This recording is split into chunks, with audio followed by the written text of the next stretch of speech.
ये छोटा सा मेटल का टुकड़ा अमेरिका के सबसे खतरनाक हथियारों में से एक था। क्यों ब्रेन सर्जन्स फ्री टाइम में ओरिगामी से खेलते हैं? टायर्स को इस तरह से जिगजैग पैटर्न में क्यों स्टैक किया जाता है? चलो ये बताओ, ज्यादा सोना कहाँ मिलेगा? 1 टन सोने की खदान से निकले पत्थरों में या 1 टन पुराने फोन्स में? कैसे ये इंसान स्क्रीन के अंदर से बाहर की चीजों को छू पा रहा है? टेनिस बॉल इतनी रुएदार सी क्यों होती है? I mean, स्मूथ भी तो हो सकती थी ना। आपकी आंख के कोने में ये जो गुलाबी सी चीज होती है, ये क्यों होती है और इसका क्या काम होता है? ये चींटियां ऐसी रंग बिरंगी सी क्यों दिखती हैं? और भी कई ऐसे हैरत अंगेज फैक्ट्स जिन्हें जानने के बाद आप बोलोगे मजा आ गया भाई। तो वीडियो को एंड तक देखना और चैनल को सब्सक्राइब करके 10 के लाइक्स चुटकियों में पूरा कर देना। नंबर 15, टायर्स को एक के ऊपर एक सीधा रखने की बजाय इस तरह जिगजैग पैटर्न में स्टैक किया जाता है, जिससे एक ब्यूटीफुल हेरिंगबोन पैटर्न बनता है। लेकिन सवाल यह है कि आखिर ऐसा किया क्यों जाता है? दरअसल इस टेक्निक को टायर लेसिंग या इंटरलॉकिंग स्टैकिंग कहा जाता है, जिसका इस्तेमाल ज्यादातर वेयर हाउसेस और शिपिंग कंटेनर्स में होता है। सीधा कॉलम में रखने की बजाय इस जिगजैग पैटर्न से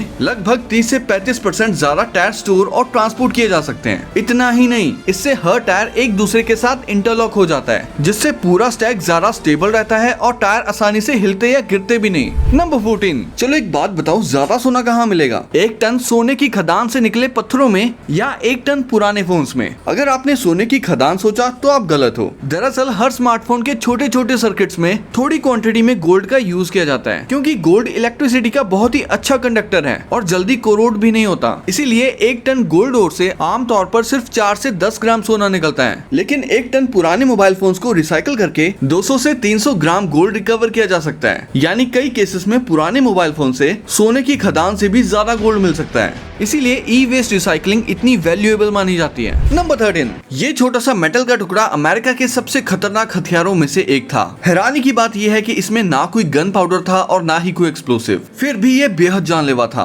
इसे लेजी डॉग बॉम्ब कहा जाता था, जिसका इस्तेमाल वियतनाम वॉर के दौरान किया गया था। ये स्टील से बना एक छोटा सा डार्ट होता था, जिसकी लंबाई 4 से 5 सेंटीमीटर होती थी। इसके पिछले हिस्से में 4 छोटे फिन्स लगे होते थे, जो इसे हवा में सीधा रखते थे। इसका प्रोडक्शन बहुत सस्ता था, लेकिन इसका असली खौफ इसकी स्पीड और क्वांटिटी थी। इसे क्लस्टर बॉम्ब्स के अंदर भरा जाता था। एक बड़े क्लस्टर बॉम्ब में लगभग 10,000 से 18,000 तक लेजी डॉग डार्ट्स हो सकते थे, जो हवा में फैलकर कई फुटबॉल फील्ड्स जितने एरिया तक बरस जाते थे। जब ये एयरक्राफ्ट से गिरते थे तो ग्रेविटी की वजह से इनकी स्पीड 700 किलोमीटर पर आवर से भी ज्यादा पहुंच सकती थी। इतनी रफ्तार पर ये स्टील हेलमेट्स गाड़ियों की बॉडी और कई बार पतली स्टील प्लेट्स तक को भी भेड़ देते थे। और सबसे डरावनी बात, इनमें कोई ब्लास्ट नहीं होता था और ये इतने छोटे होते थे कि लोगों को पता ही नहीं चलता था जब तक ये बिल्कुल उनके ऊपर नहीं आ जाते और सर के आर पार ना हो जाते। वियतनाम वॉर के दौरान इसका इस्तेमाल बड़े पैमाने पर हुआ, जिसमें बहुत से सिविलियंस भी बिना किसी भेदभाव के इसका शिकार बने। इसी वजह से ऐसे हथियारों के इस्तेमाल को लेकर दुनिया भर में गंभीर सवाल उठने लगे और बाद में इनके इस्तेमाल पर काफी सख्त पाबंदियां और रिस्ट्रिक्शंस लगाई गई।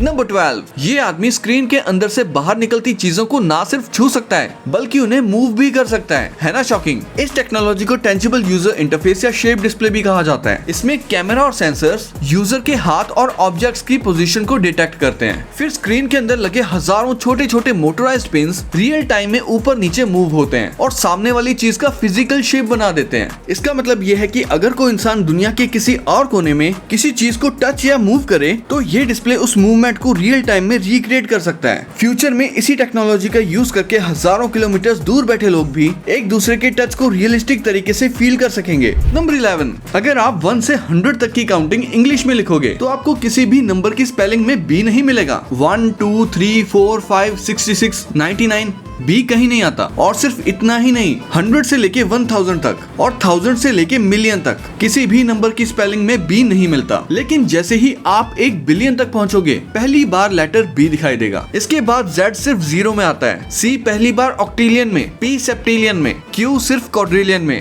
और एम पहली बार मिलियन में दिखाई देता है। वही लेटर ए पहली बार 1000 की स्पेलिंग में आता है। मैं लिख के देता हूँ, मशीन लगा ली जाए। नंबर 10, कुछ लोग न्यूबॉर्न बेबीज को एग रोल की तरह इतना टाइट क्यों लपेट देते हैं और क्या ऐसा करना सच में सही है? दरअसल न्यूबॉर्न बेबीज मोरो रिफ्लेक्स यानी स्टार्टल रिफ्लेक्स के साथ पैदा होते हैं, जिससे जब उन्हें अचानक लगता है कि वो गिर रहे हैं या कोई सडन मूवमेंट या लाउड आवाज महसूस होती है तो वो अपने हाथ पैर अचानक से फैला देते हैं। ये रिफ्लेक्स खासकर सोते वक्त ज्यादा एक्टिव होता है, जिसकी वजह से हल्की सी डिस्टर्बेंस भी उन्हें जगा सकती है। इसीलिए बेबीज को स्वेडल यानी कपड़े में हल्की और सिक्योर रैपिंग की जाती है। इससे उन्हें माँ के वोम जैसी फीलिंग मिलती है। मोरो रिफ्लेक्स कम ट्रिगर होता है और वो ज्यादा देर तक आराम से सो पाते हैं। लेकिन ध्यान रहे स्वेडलिंग बहुत ज्यादा टाइट नहीं होनी चाहिए। बेबी के हिप्स और पैरों को मूव करने की थोड़ी जगह होनी जरूरी है, वरना हिप डेवलपमेंट पर बुरा असर पड़ सकता है। और जैसे ही बेबी रोल करना शुरू करे स्वेडलिंग बंद कर देनी चाहिए। नंबर 9, एक ट्रेजिक प्लेन क्रैश के बाद एक माँ ने अपने बेटे का अधूरा सपना पूरा किया और इंडिया को मिली उसकी पहली आइकॉनिक पीपल्स कार मारुति 800। 1980 में संजय गांधी का सपना था कि हर मिडिल क्लास इंडियन के पास अपनी कार हो, लेकिन 23 जून 1980 को एक प्लेन क्रैश में उनकी मौत हो गई।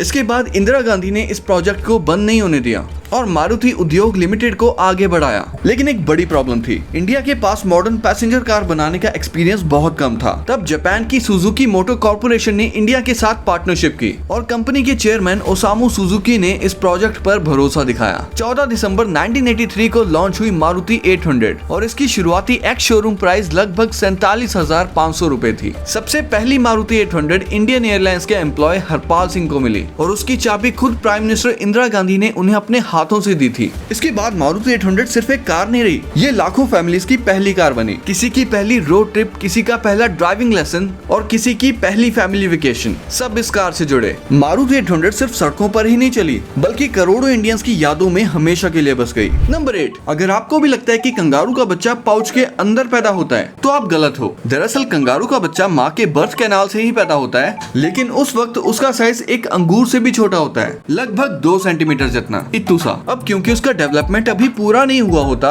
इसीलिए पैदा होते ही वो अपने छोटे छोटे 4 लेग्स की मदद से खुद माँ के फर पर चढ़कर पाउच तक पहुँचता है। माँ उसे उठाकर पाउच में नहीं रखती, पाउच के अंदर पहुँचते ही वो एक निप्पल से चिपक जाता है और अगले 6 से 8 महीने तक वहीं रहकर दूध पीता है और धीरे धीरे पूरी तरह डेवलप हो जाता है। और जब वो काफी स्ट्रॉन्ग हो जाता है तभी पहली बार पाउच से बाहर की दुनिया देखने निकलता है। नंबर 7, कभी सोचा है कि टेनिस बॉल इतनी रुएदार सी क्यों होती है? I mean, ये बिल्कुल स्मूथ भी तो हो सकती थी ना। दरअसल टेनिस बॉल मैच के दौरान 200 किलोमीटर पर आवर से भी ज्यादा स्पीड से ट्रैवल कर सकती है। अगर ये बॉल बिल्कुल स्मूथ होती तो इस पर हवा का असर कम होता और बॉल और भी ज्यादा फास्ट ट्रैवल करती। इसीलिए टेनिस बॉल पर ये फेल्ट यानी रुएदार लेयर लगाई जाती है। ये हवा के साथ फ्रिक्शन यानी एयर ड्रैग बढ़ा देती है, जिससे बॉल की स्पीड कंट्रोल में रहती है। साथ ही प्लेयर्स को स्पिन और कंट्रोल भी ज्यादा अच्छा मिलता है। अगर बॉल स्मूथ होती तो उसे कंट्रोल करना और रिटर्न करना काफी मुश्किल हो जाता और शायद टेनिस देखने का मजा भी आता रह जाता। नंबर 6, आपकी आंख के कोने में ये गुलाबी सी चीज क्या होती है और इसका क्या काम होता है? तो देखो, इंसानों के अलावा ये चीज बहुत से जानवरों और बर्ड्स में भी होती है। उनके पास एक फंक्शनल थर्ड आईलिड होती है जिसे निक्टेटिंग मेम्ब्रेन कहते हैं। इसका काम होता है बिना आंख बंद किए आंख की सरफेस को वाइपर की तरह साफ करना और उसे धूल मिट्टी से बचाना। और ट्रांसपेरेंट या ट्रांसलूसेंट होने की वजह से जब ये बंद होती है तब भी उन्हें देखने में ज्यादा दिक्कत नहीं होती। अब इंसानों में जो आंख के कोने में ये छोटा सा गुलाबी हिस्सा दिखता है जिसे प्लिका सेमिलिनरिस कहा जाता है,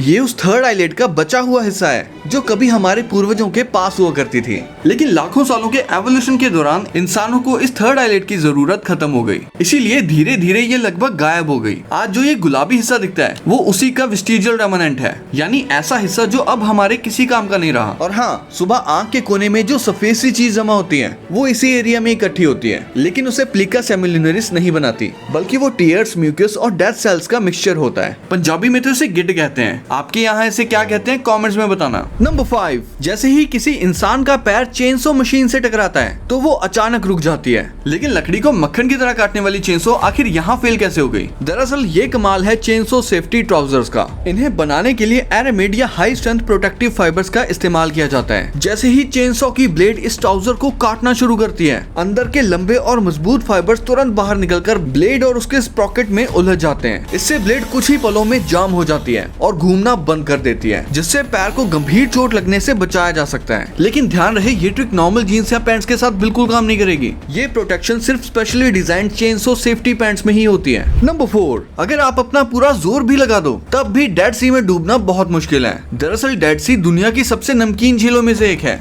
इसके पानी में आम समुद्र के मुकाबले लगभग 10 गुना ज्यादा नमक घुला हुआ है। इतने ज्यादा नमक की वजह से इसका पानी बहुत डेंस हो जाता है, और जब पानी इतना डेंस हो हो तो वो आपको इतना ज्यादा बॉयंट फोर्स यानी ऊपर की तरफ धक्का देता है कि आप चाह कर भी आसानी से नीचे नहीं जा पाते, बस ऊपर ही तैरते रहते हो, बिल्कुल गर्म दाल पर तैरते मक्खन की तरह। इसका मतलब ये नहीं कि डेड सी पूरी तरह सेफ है। अगर पानी मुंह या आंखों में चला गया या आप गलत तरीके से गिर गए तो सीरियस प्रॉब्लम हो सकती है। और हाँ, नाम भले ही डेड सी हो, लेकिन असल में ये एक झील है जो मिडिल ईस्ट में जॉर्डन और इजराइल नाम के दो देशों के बीच में है, और दुनिया भर से लोग यहाँ सिर्फ इसी चीज का एक्सपीरियंस लेने आते हैं। नंबर 3, ये है हनी पॉट एंट्स, जिन्हें कैंडी एंट्स भी कहा जाता है। और यकीन मानो ये दुनिया की सबसे मीठी चींटियों में से एक है। दरअसल इनकी कॉलोनी में कुछ स्पेशल वर्कर एंट्स होती हैं, जिन्हें रेपेलेट्स कहा जाता है। ये बाकी चींटियों से काफी बड़ी होती हैं और इनका बस एक ही काम होता है, पेट भर भर के मीठा लिक्विड पीना और अपना पेट गुब्बारे की तरह फुला लेना। ये मीठा लिक्विड फूलों का नेक्टर और दूसरे इंसेक्ट्स का चूसा हुआ मीठा जूस होता है। इस लिक्विड को ये अपनी सोशल स्टमक यानी एक अलग स्टोरेज पाउच में जमा करती हैं। इतना भर जाने के बाद इनका पेट इतना फैल जाता है कि ये ठीक से चल भी नहीं पाती और कॉलोनी के अंदर छत से लटक जाती हैं।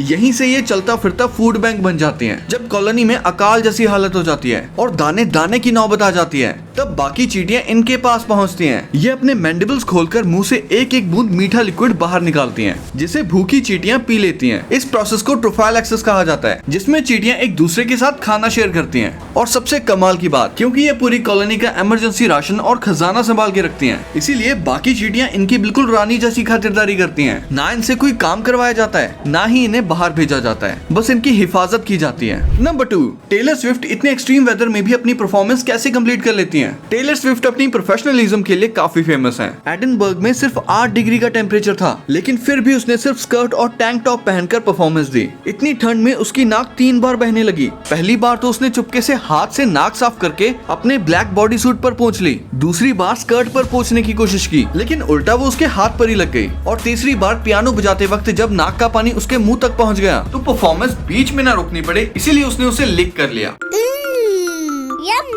एक आउटडोर शो के दौरान ठंड इतनी ज्यादा थी कि उसके हाथों में क्रैम्प आ गया। उसे बीच परफॉर्मेंस में रुककर ब्लड सर्कुलेशन के लिए अपने हाथ रब करने पड़े। इससे सीख लेकर अगले शो में उसने ब्लैक ग्लव्स पहन लिए। टेलर बारिश की वजह से भी अपना शो कैंसिल नहीं करती। नेशविल में थंडरस्टॉर्म की वजह से सेफ्टी के लिए शो थोड़ी देर के लिए डिले जरूर हुआ, लेकिन बाद में उसने तेज बारिश में ही परफॉर्मेंस दी। रिपोर्ट्स के मुताबिक इस वजह से उसे $1.5 मिलियन तक का फाइन भी लग सकता था, लेकिन वो अपने फैंस को निराश नहीं करना चाहती थी। एक्सट्रीम गर्मी में भी टेलर को कभी कभी सांस लेने में दिक्कत होती है, लेकिन जैसे ही स्पॉटलाइट उस पर पड़ती है, वो खुद को संभाल लेती है और पूरी एनर्जी के साथ परफॉर्मेंस कंप्लीट करती है। उसकी यही डेडिकेशन उसके फैंस ही नहीं बल्कि उसकी पूरी टीम को ही हैरान कर देती है। नंबर 1, क्या आपको पता है कि कुछ ब्रेन सर्जन्स अपने फ्री टाइम में ओरिगामी से खेलते हैं, लेकिन शौक के लिए नहीं। दरअसल ओरिगामी में हर फोल्ड बिल्कुल परफेक्ट होना चाहिए। सिर्फ एक छोटी सी गलती पूरा डिजाइन खराब कर सकती है। इसीलिए कुछ ब्रेन सर्जन्स और माइक्रो सर्जरी ट्रेनीज अपने हैंड कंट्रोल, प्रिसीजन और हैंड आई कोऑर्डिनेशन को इम्प्रूव करने के लिए ओरिगामी की प्रैक्टिस करते हैं। इससे उनकी उंगलियों की मूवमेंट और भी ज्यादा स्टेडी हो जाती है, जो सर्जरी के दौरान काफी काम आती है। क्योंकि ब्रेन सर्जरी में 1 मिलीमीटर की गलती भी किसी इंसान की जिंदगी हमेशा के लिए बदल सकती है। यहाँ तक वीडियो देख लिए तो पसंद तो आई होगी, इसीलिए लाइक करके जरूर जाना।